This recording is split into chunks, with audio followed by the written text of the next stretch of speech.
What is happening, BC Spirits? BC Spirits Spirit of Day number 112.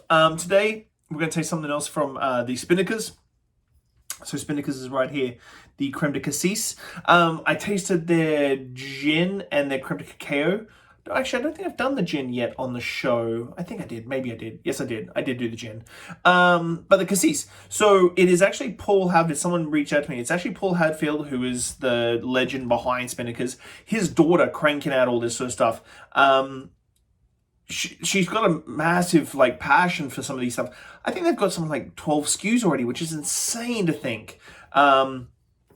Another fantastic female distiller. If you haven't listened to the podcast last week with Sonia from 101, please go listen to it. Amazing female distiller here in the province. And I really want to showcase the people behind the spirits, because sometimes they're the most unlikely candidates, male and female, doesn't really matter, for people who got into the distilling game. So let's kick off. Now, I'm not going to lie to you.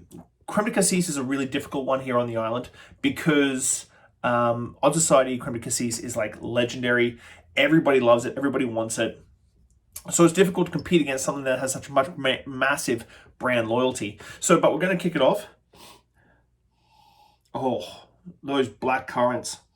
Wowzers, they come through hard.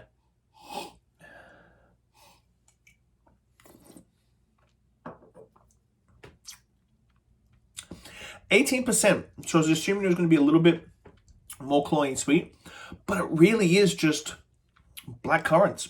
You get a little bit of the distillation on the nose, but on the palate, just beautiful, fresh black currants.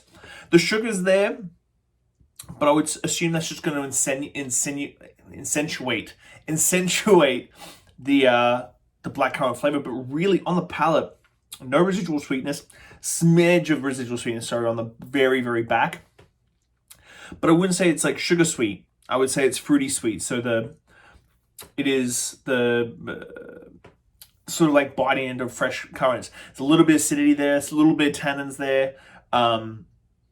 Very rich, very, very rich black currant flavor profile. Not overly reductive, so you're not getting that stewed black currant sort of flavor you get from a lot of creme de cassises, especially the ones from Dijon. It's very stewed, overly extracted, heavily pressed black currants. But what a fantastic little number. I would say it's lighter, so for your Kir Royales and stuff like that, we did a Kir Royale a couple of weeks ago.